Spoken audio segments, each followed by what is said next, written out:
धनबाद, जिसके गर्भ में सिंधु घाटी सभ्यता की तरह एक नदी सभ्यता की बात की जाती है। दामोदर नदी घाटी सभ्यता की विरासत को संजोए धनबाद विख्यात है अपने कोयला खनन के लिए। देश की कोयला राजधानी, जिससे रोशन है देश के हजारों शहर। दामोदर और बराकर के बीच बसा यह शहर, जो अपने बदलते भूदृश्यों के कारण चौंकाता है। पहाड़ों से घिरे गांव और जंगल आपको एक दूसरी दुनिया में ले जाते हैं, जहां भागम भाग से इतर सुकून है, आत्मिक शांति है, वह भी शहर से हाथ भर की दूरी पर।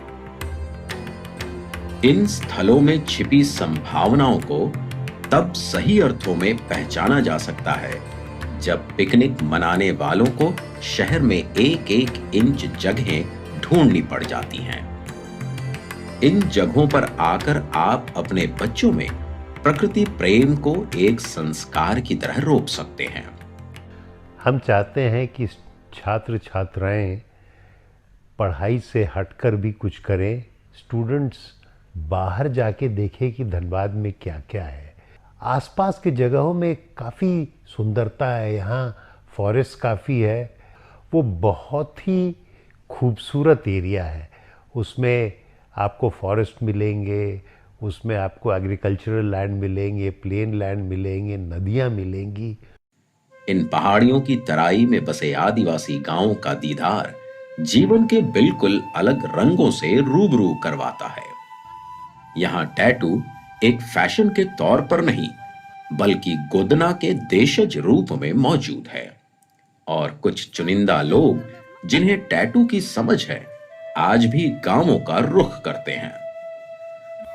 बेहद कम संसाधनों में सुखी और आनंदित कैसे रहा जा सकता है, इसका जीवंत उदाहरण है ये संथाल गांव। सही मायने में आर्ट ऑफ लिविंग के अर्थ को मनुष्यता के संदर्भ में इन गांवों से कोई भी विकसित समाज आज भी सीख और समझ सकता है। शोधकर्ताओं के लिए यहां अपार संभावनाएं हैं। आदिवासी और आदिवासियत को समझने की दृष्टि से यह गांव किसी जीती जागती किताब की तरह है, जो पढ़े जाने की प्रतीक्षा में है। मैं बीएचयू का स्टूडेंट हूँ और ट्रैवल करना मुझे बहुत पसंद है। मैंने पैन इंडिया ट्रैवल किया है, माउंटेन्स में ट्रैवल किया है, और मैं आदिवासियों के बीच में भी काफ़ी ट्रैवल किया हूँ। कुछ दिन पहले मुझे धनबाद आने का मौका मिला। यहाँ के आदिवासी समूहों के बीच में मैं गया, उनके साथ रहा, एक्सप्लोर किया चीज़ों को। और एक बात मुझे बड़ा अजीब लगा कि धनबाद के यंगस्टर्स यहाँ से कहीं और जाना, माउंटेन्स में या शहरों में जाना प्रेफर करते हैं घूमने के लिए वीकेंड्स पे। मैं यहाँ आके देखा, यहाँ इतनी ज़्यादा संभावनाएं हैं ट्रैवल की, लोग नहीं आते हैं, यहाँ आसपास नहीं जाते हैं।